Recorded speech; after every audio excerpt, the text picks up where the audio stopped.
కోశాన్ని అభినందనల్ని ఈ సందర్భంగా తెలియజేస్తున్నాను. సరిగ్గా 25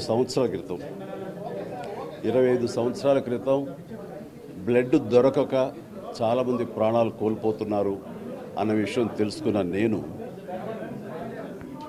ఈ బ్లడ్కు సంబంధించి ప్రతి ఒక్కళ్ళు ముందుకు రండి అంటూ పిలుపునివ్వడం జరిగింది. దానికి ప్రతిగా నా 50 మంది అభిమానులు తరలి వచ్చి ఈ రోజున చెప్పాలంటే రక్తం దొరకక చనిపోవటం అనేది చాలా చాలా అరుదుగా చూస్తున్నాం. అలాంటి సిచ్యువేషన్ రావడానికి నా అభిమానులు నా పిలుపుకి స్పందించడమే ప్రధానమైన కారణం.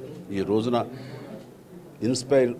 ఇన్స్పైర్ అయినటువంటి స్ఫూర్తి పొందినటువంటి ప్రతి ఇండివిజువల్సే కాదు, కొన్ని సంస్థలు కూడా ఈ రోజున ముందుకు వచ్చినాయి. అందులో భాగంగా ఈ రోజున ప్రైమ్ 9 ప్రత్యేకంగా నేను చెప్పాలి, వారికి నా హృదయపూర్వక అభినందనలు మరొకసారి తెలియజేస్తున్నాను. అలాగే నా లయన్స్ క్లబ్ తరపు నుంచి డాక్టర్ కిషోరు, అలాగే లయన్స్ ప్రెసిడెంట్ ఆయన పేరు డి కోటేశ్వరరావు గారు, వారందరూ ముందుకు రావడం అనేది చాలా చాలా అభినందనీయం. అండ్ మనస్ఫూర్తిగా మరొకసారి నా ధన్యవాదాలు తెలియజేసుకుంటున్నాను. అలాగే నిన్నగాక మొన్న ఫినిక్స్ సంస్థకు సంబంధించి వాళ్ళు దాదాపుగా 600 మంది వాళ్ళు వచ్చి 5 days బ్యాక్ మన చుక్కపల్లి సురేష్ గారు వారి అబ్బాయి ఆధ్వర్యంలో వాళ్ళందరూ కూడా తరలి వచ్చారు. ఇట్లా ప్రతి ఒక్కరు ముందుకు రావడం అనేది చాలా చాలా శుభ పరిణామం. ఈ సందర్భంగా ప్రతి ఒక్కరికి, ప్రతి రక్తదాతకి నా హృదయపూర్వక అభినందనలు, ధన్యవాదాలు తెలియజేస్తున్నాను. ఇది ఒక మహాపండుగ సార్.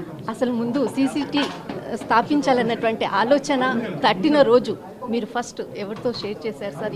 అంటే ఏ పరిస్థితుల్లో మీరు స్టార్ట్ చేయాలన్నటువంటి ఆలోచన వచ్చింది సార్? అంటే ఇది చాలాసార్లు నేను చెప్పడం జరిగింది. ప్రత్యేకించి రక్తం దొరకక యాక్సిడెంట్ అయినటువంటి క్షతగాతులు చనిపోవడం జరిగింది. అలాగే రక్తస్రావంతో గర్భిణీ స్త్రీలు ప్రసవ సమయంలో వాళ్ళు చనిపోవడం జరిగింది. ఇవన్నీ పేపర్లు చూసిన తర్వాత ఇంతమంది మన అభిమానులు ఉండి వాళ్ళకి మనం స్ఫూర్తిగా నిలిస్తే ఖచ్చితంగా వాళ్ళందరికీ మనం గైడెన్స్ ఇవ్వగలిగితే, వాళ్ళందరినీ ఛానలైజ్ చేయగలిగితే ఖచ్చితంగా ఈ రక్తం కొరత ఎంతో కొంత తగ్గించిన వాళ్ళు అవుతామన్న ఆలోచన వచ్చిన తర్వాత నేను నాకు సంబంధించిన నా సంబంధించిన ప్రతి ఒక్కరితో షేర్ చేసుకున్నాను.